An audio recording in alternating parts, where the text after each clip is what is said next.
ओम शांति।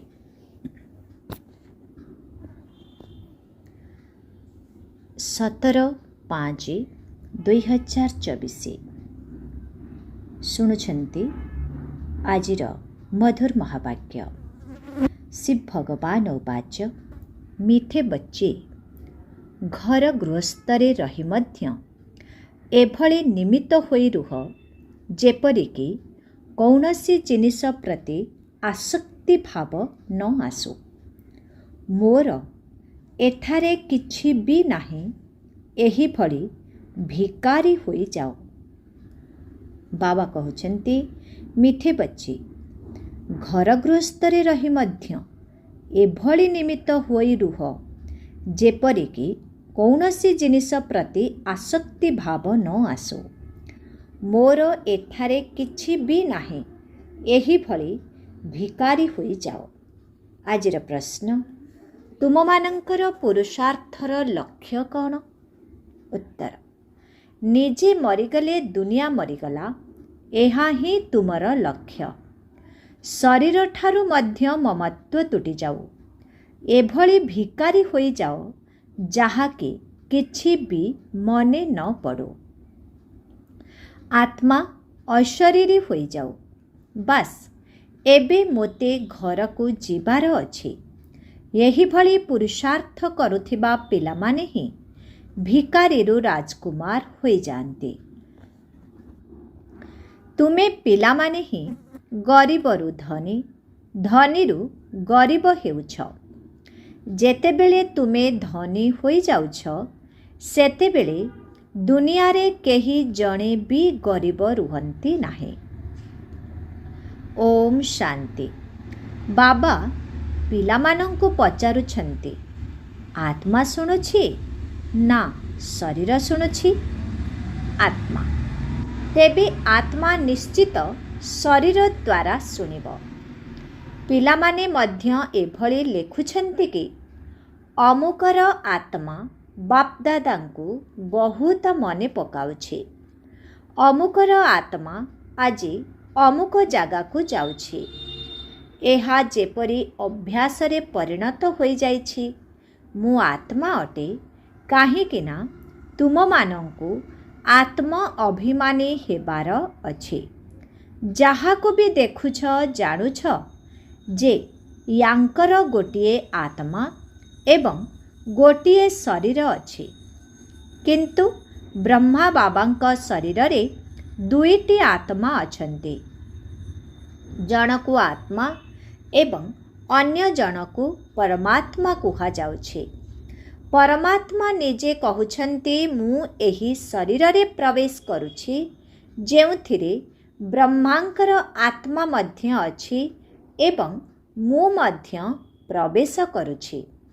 शरीर बिना तो आत्मा रही पारिबो नाही। एबे बाबा कहउछंती निजको आत्मा निश्चय कर। जदि निजको आत्मा निश्चय करिब तेबे जाई बाबांकु मने पकाई पारिब एवं पवित्र होई शांति धाम को जाई पारिब एवं पुणी दैवी गुण मध्य जेते धारण करिब एवं अन्य मानंकु कराइब आउ ता सहित स्वदर्शन चक्रधारी हेब एवं अन्य मानंकु मध्य सेही भली कराइब तेबे सेते उच्च पद प्राप्त करिब। जदि एथिरे केही द्वंद्वरे पड़ुछ तेबे पचारि पारिब। तेबे ए कथा सत्य जे मु मध्य आत्मा ही अटे। ए कथा बाबा ब्राह्मण संतान मानंकु ही सुनाउछंती। अन्य मानंकु तो कहिबे नाही, कारण बाबांकर पिलामाने ही प्रिय अटंती। प्रत्येक पितांकु निजर संतान ही प्रिय लागि थांती। जदिओ लोक देखाणिया भावरे अन्यर संतान को मध्य भल पांती, किंतु बुद्धि रे रही थाए ये मोर संतान नुहे।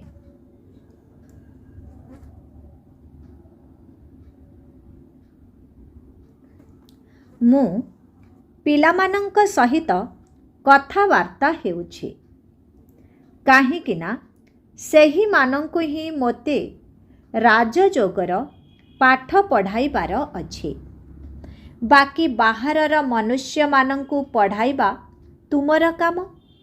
କେହି କେହି ତ ଶୀଘ୍ର ବୁଝି ଯାଉଛନ୍ତି, ଆଉ କେହି ପୁଣି ଅଳ୍ପ ବୁଝି ଚାଲି ଯାଉଛନ୍ତି। ପୁଣି ଯେତେବେଳେ ଏଠାକୁ ବହୁତଙ୍କୁ ଆସିବାର ଦେଖିବେ ସେତେବେଳେ ଆସିବେ। ଭାବିବେ ସେଠାକୁ ଯାଇ ଦେଖିବା କ'ଣ ହେଉଛି। ତେଣୁ ତୁମେ ତାଙ୍କୁ ଏହି କଥା ବୁଝାଇବା ଦରକାର ଯେ ବାବା ସବୁ ଆତ୍ମାଙ୍କୁ ଅଥବା ପିଲାମାନଙ୍କୁ କହୁଛନ୍ତି ମୋତେ ମନେ ପକାଅ। ସମସ୍ତ ଆତ୍ମାମାନଙ୍କୁ ବାବା ହିଁ ପବିତ୍ର କରୁଛନ୍ତି। ସିଏ କହୁଛନ୍ତି ମୋ ବ୍ୟତୀତ ଆଉ କାହାକୁ ମନେ ପକାଅ ନାହିଁ।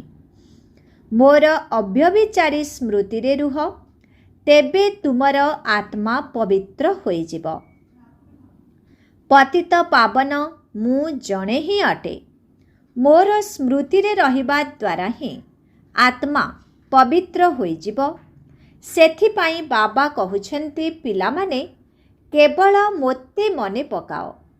ବାବା ହିଁ ପତିତ ରାଜ୍ୟକୁ ପବିତ୍ର ରାଜ୍ୟ କରୁଛନ୍ତି, ଦୁଃଖରୁ ଉଦ୍ଧାର କରୁଛନ୍ତି। ତେବେ ଉଦ୍ଧାର କରି କେଉଁଠାକୁ ନେଇଯାଉଛନ୍ତି? ଶାନ୍ତିଧାମକୁ। ତାପରେ ପୁଣି ସୁଖଧାମକୁ ନେଇଯାଉଛନ୍ତି। ପବିତ୍ର ହେବା ହିଁ ହେଉଛି ମୁଖ୍ୟ କଥା। 84 ଜନ୍ମର ଚକ୍ର ବିଷୟରେ ବୁଝାଇବା ମଧ୍ୟ ବହୁତ ସହଜ। ଚିତ୍ର ଦେଖିବା ଦ୍ୱାରା ନିଶ୍ଚୟ ଆସିଯାଉଛି। ସେଥିପାଇଁ ବାବା ସବୁବେଳେ କହୁଛନ୍ତି ବହୁତ ଆକର୍ଷଣୀୟ ମ୍ୟୁଜିୟମ୍ ତିଆରି କର, ତେବେ ମନୁଷ୍ୟମାନଙ୍କୁ ସେହି ଆକର୍ଷଣ ଆକର୍ଷିତ କରିବ, ବହୁତ ଆସିବେ। ତୁମେ ସେମାନଙ୍କୁ ଏହା ହିଁ ବୁଝାଇବା ଦରକାର ଯେ ଆମେ ବାବାଙ୍କ ଶ୍ରୀମତ ଅନୁସାରେ ଏହିଭଳି ହେଉଛୁ। ବାବା କହୁଛନ୍ତି କେବଳ ମୋତେ ମନେ ପକାଅ ଏବଂ ଦୈବୀ ଗୁଣ ଧାରଣ କର। ବ୍ୟାସକୁ ନିଶ୍ଚିତ ଭାବେ ସର୍ବଦା ସାଥିରେ ରଖିବା ଦରକାର। ତୁମେ ଜାଣିଛ ଆମେ ଭିକାରୀରୁ ରାଜକୁମାର ହେବାକୁ ଯାଉଛୁ। ପ୍ରଥମେ ତ କୃଷ୍ଣ ହେବୁ ନା। ଯେ ପର୍ଯ୍ୟନ୍ତ ଶ୍ରୀକୃଷ୍ଣ ନ ହୋଇଛନ୍ତି ସେ ପର୍ଯ୍ୟନ୍ତ ନାରାୟଣ ହୋଇପାରିବେ ନାହିଁ। ଛୋଟରୁ ଯେତେବେଳେ ବଡ଼ ହେବେ ସେତେବେଳେ ତାଙ୍କୁ ନାରାୟଣ ନାମ ମିଳିବ। ତେଣୁ ୟାଙ୍କର ଦୁଇଟି ଚିତ୍ର ରହିଛି। ତୁମେମାନେ ମଧ୍ୟ ଏହିଭଳି ହେଉଛ। ଏବେ ତୁମେ ସମସ୍ତେ ଦରିଦ୍ର ହୋଇଯାଇଛ। ଏହି ବ୍ରହ୍ମା କୁମାର କୁମାରୀମାନେ ମଧ୍ୟ ଭିକାରୀ ଅଟନ୍ତି। ଏମାନଙ୍କ ପାଖରେ କିଛି ବି ନାହିଁ। ଭିକାରୀ ଅର୍ଥାତ୍ ଯାହାଙ୍କ ପାଖରେ କିଛି ନଥାଏ। କିନ୍ତୁ କେତେକଙ୍କୁ ଆମେ ଭିକାରୀ ବୋଲି କହିପାରିବା ନାହିଁ। ଏହି ବ୍ରହ୍ମା ବାବା ତ ହେଉଛନ୍ତି ସବୁଠାରୁ ବଡ଼ ଭିକାରୀ। ଏହି ମାର୍ଗରେ ନିଜକୁ ସମ୍ପୂର୍ଣ୍ଣ ଭିକାରୀ ହେବାକୁ ପଡ଼ିଥାଏ। ଘର ଗୃହସ୍ଥରେ ରହି ମଧ୍ୟ ଆସକ୍ତି ଭାବକୁ ତ୍ୟାଗ କରିବାକୁ ପଡ଼ିଥାଏ। ତୁମେ ଡ୍ରାମା ଅନୁସାରେ ଆସକ୍ତି ଭାବକୁ ତ୍ୟାଗ କରିଦେଇଛ ନା? ନିଶ୍ଚୟ ବୁଦ୍ଧି ସନ୍ତାନମାନେ ହିଁ ଜାଣିଛନ୍ତି। ଆମେ ଯାହା କିଛି ବି ଅଛି, ଆମର ଯାହା କିଛି ବି ଅଛି ସେସବୁ ବାବାଙ୍କୁ ଦେଇଦେଲୁ। କହୁଛନ୍ତି ମଧ୍ୟ ହେ ଭଗବାନ, ଆପଣ ଯାହା କିଛି ଦେଇଥିଲେ ସେ ସବୁ କିଛି ଆପଣଙ୍କର। ବାବା ଭଗବାନ ଆପଣ ଯାହା କିଛି ବି ଦେଇଥିଲେ ସେ ସବୁ କିଛି ଆପଣଙ୍କର, ଆମର କିଛି ବି ନୁହେଁ। ସେହିଭଳି କଥା ତ ଭକ୍ତି ମାର୍ଗରେ କହୁଥିଲ। ସେ ସମୟରେ ବାବା ବହୁତ ଦୂରରେ ଥିଲେ। ଏବେ ବାବା ତୁମର ଅତି ନିକଟରେ ଅଛନ୍ତି। ତାଙ୍କ ସମ୍ମୁଖରେ ହିଁ ତାଙ୍କର ହେବାକୁ ପଡ଼ିଥାଏ ନା।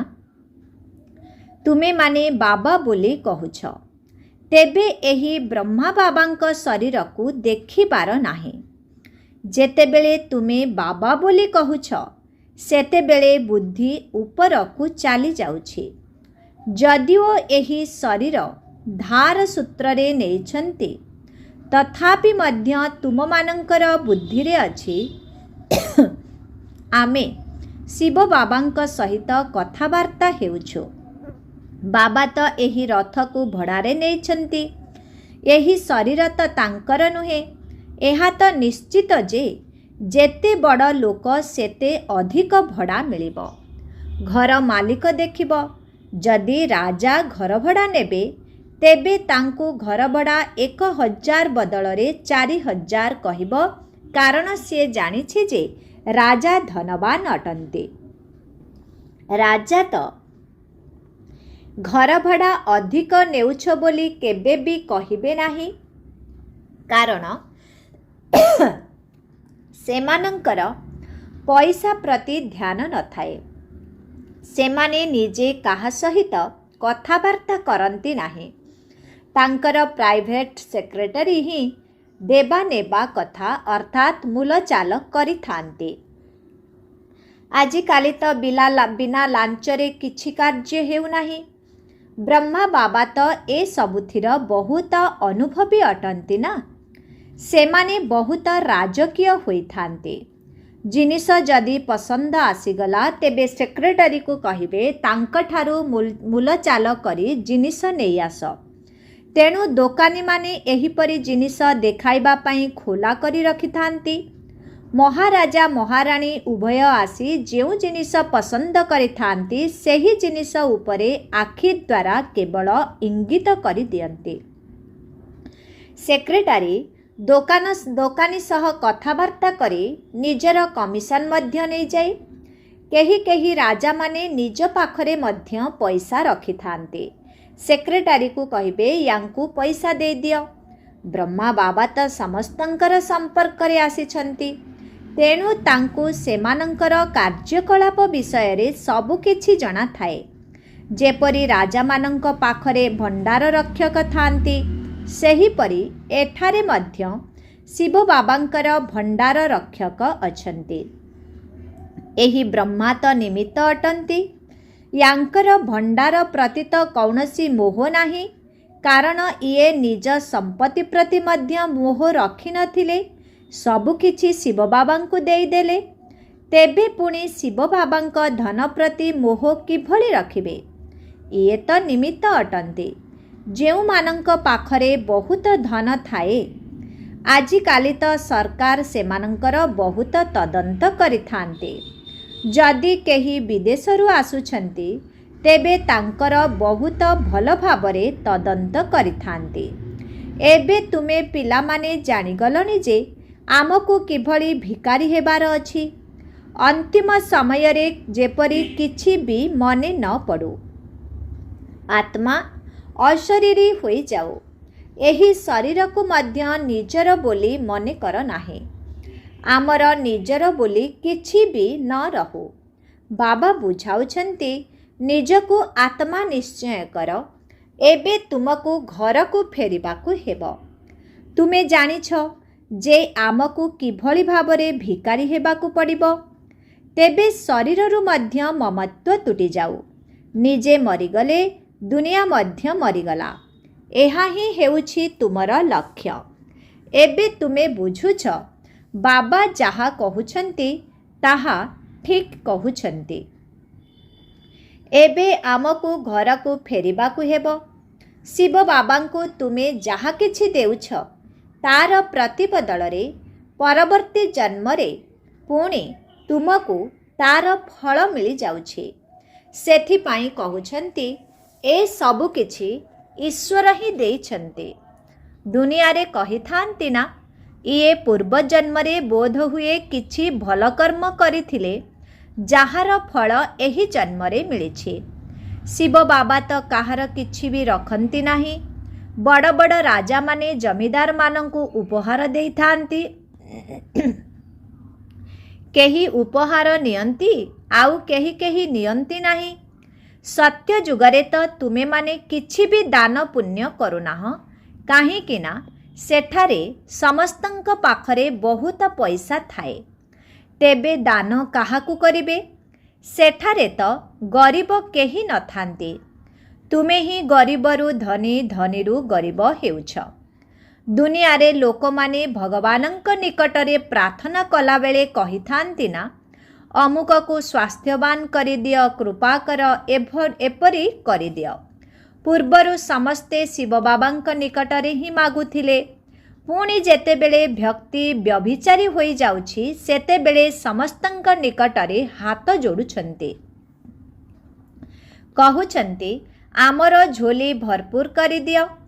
तेबे लोक माने केते पत्थर बुद्धि होई जाइछन्ति ना कहउछन्ति मध्य भगवान आसी पत्थर बुद्धि को पारस बुद्धि करुछन्ति। तेबे तुम मानंकर बहुत खुशी रहिबा दरकार। गायन मध्य रहिछि अतीन्द्रिय सुख विषय रे जदि जानिबार अछि तेबे गोपी बल्लभंकर गोप गोपी मानंकु पचार। जेमिति काहाकु जदि कौनसी क्षेत्र रे बहुत लाभ मिली थाए तेबे तांकु बहुत खुशी होई थाए ना सेमिति तुम संतान मानंकु मध्य बहुत खुशी रहिबा दरकार। तुमको 100% खुशी थिला पुणी धीरे धीरे कमी कमी गला एबे तो किछि भी खुशी नाही। प्रथमे तुम पाखरे अविनाशी राजधानी थिला पुणी विनाशी राजधानी होई गला जहाँकि अल्प काल पाई। एबे देख बिरलांक पाखरे केते धन संपत्ति अछि केते मंदिर तैयारी करुछन्ति किंतु ताहा सबु करिबा द्वारा किछि भी मिलु नाही। सीए गरीब मानंकु तो किछि भी देउ नाहंती केवल मंदिर तैयारी करिछन्ति जेउठारे मनुष्य माने आसी मुंडिया मारिबे। हाँ जदि गरीब मानंकु किछि दान करिबे तेबे ता प्रति बदलरे परवर्ती जन्मरे किछि मिली पारिबो। जेमिति धर्मशाला तैयारी करिथिले सेठारे बहुत लोक जाई विश्राम करिथांती तेणु ता बदलरे परजन्मरे तांकु अल्पकालर सुख मिली जाए। जदि केही डाक्तरखाना तैयारी करुछन्ति तेबे तांकु मध्य परवर्ती जन्मरे गोटिए जन्म पाई अल्पकालर सुख मिली जाउछि। एबे अविनाशी पिता आसी पिलामानंकु ए सबु कथा बुझाउछन्ति। एही पुरुषोत्तम संगम युगर बहुत महिमा रहिछि। तुम मानंकर मध्य बहुत महिमा रहिछि काहेकि ना तुमे पुरुषोत्तम हेउछ।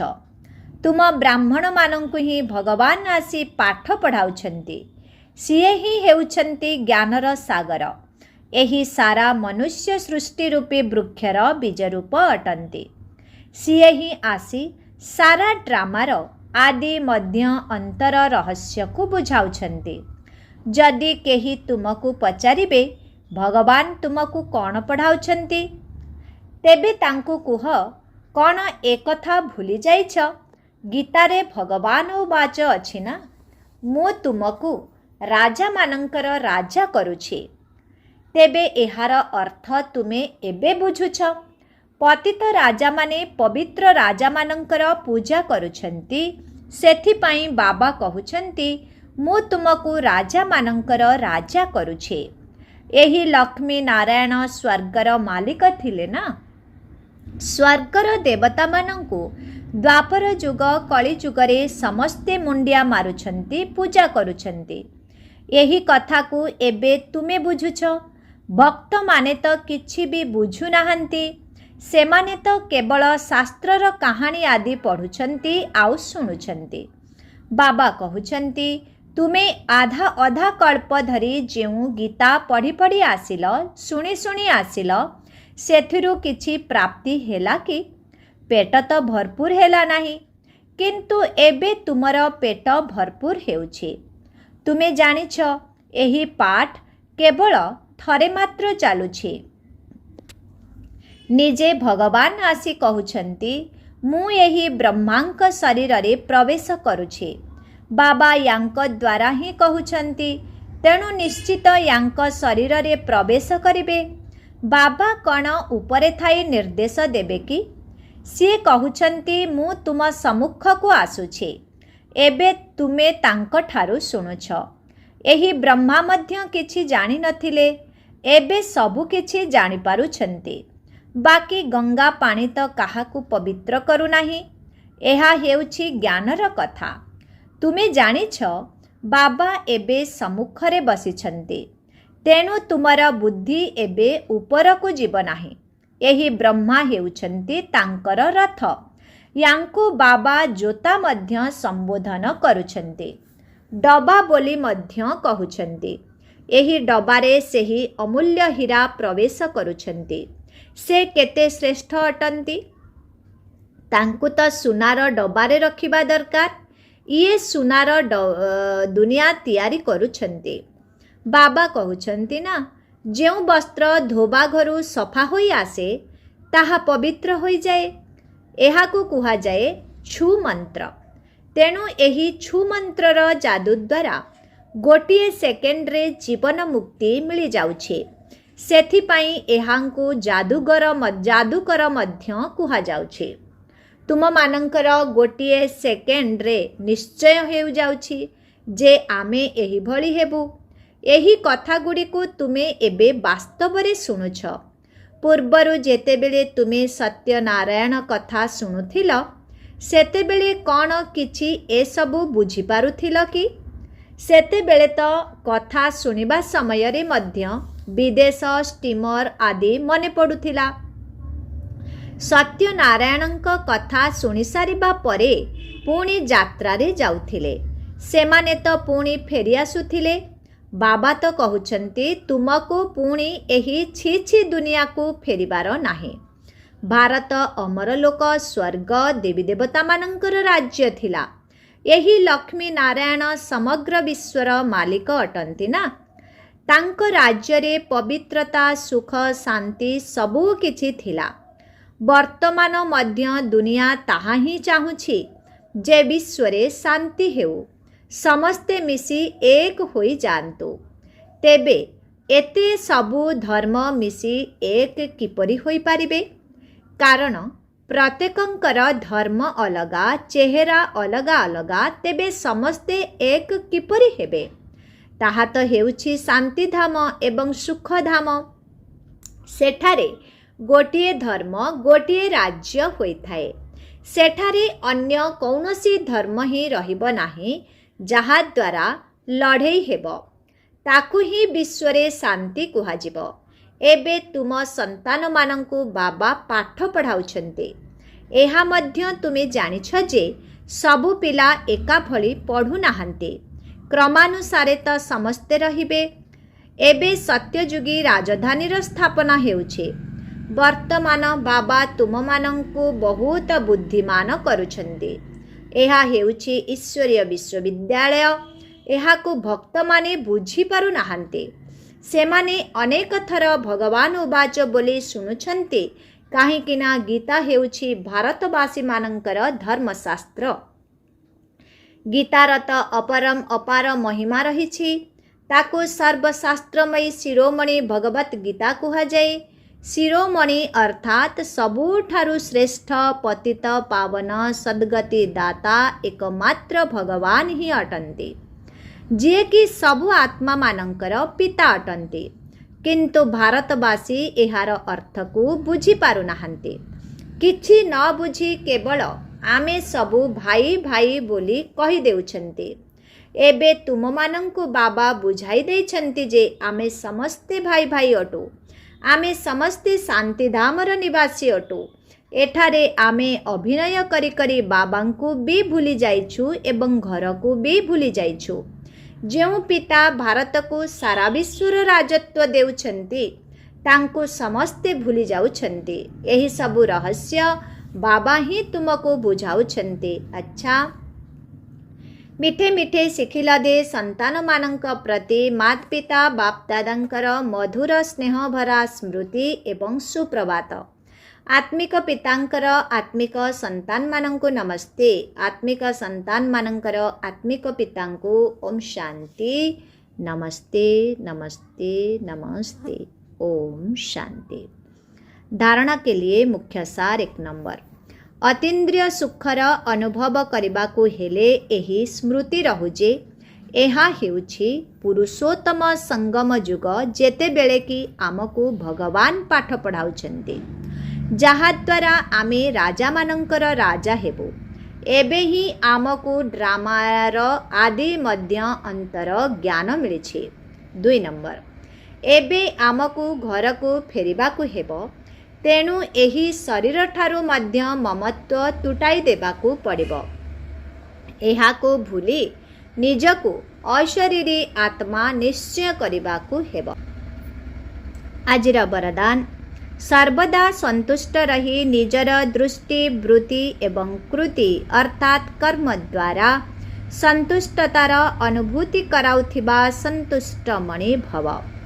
ବ୍ରାହ୍ମଣ କୁଳରେ ବିଶେଷ ଆତ୍ମା ସେହିମାନେ ଅଟନ୍ତି ଯେଉଁମାନେ ସର୍ବଦା ନିଜର ସନ୍ତୁଷ୍ଟତା ରୂପୀ ବିଶେଷତା ଦ୍ୱାରା ନିଜେ ମଧ୍ୟ ସନ୍ତୁଷ୍ଟ ରହିଥାନ୍ତି ଏବଂ ନିଜର ଦୃଷ୍ଟି, ବୃତ୍ତି ଏବଂ କୃତି ଦ୍ୱାରା ଅନ୍ୟମାନଙ୍କୁ ମଧ୍ୟ ସନ୍ତୁଷ୍ଟତାର ଅନୁଭୂତି କରାଇଥାନ୍ତି ଏବଂ ସନ୍ତୁଷ୍ଟମଣି ଆତ୍ମା ମଧ୍ୟ ସେହିମାନେ ଅଟନ୍ତି ଯେଉଁମାନେ ସର୍ବଦା ସଂକଳ୍ପରେ, ବାଣୀରେ ଏବଂ ସଂଗଠନର ସମ୍ବନ୍ଧ ସମ୍ପର୍କରେ ବା କର୍ମରେ ବାପ୍ଦାଦାଙ୍କ ଦ୍ୱାରା ନିଜ ଉପରେ ସନ୍ତୁଷ୍ଟତା ରୂପୀ ସୁବର୍ଣ୍ଣ ପୁଷ୍ପର ବର୍ଷା ହେବାର ଅନୁଭବ କରିଥାନ୍ତି।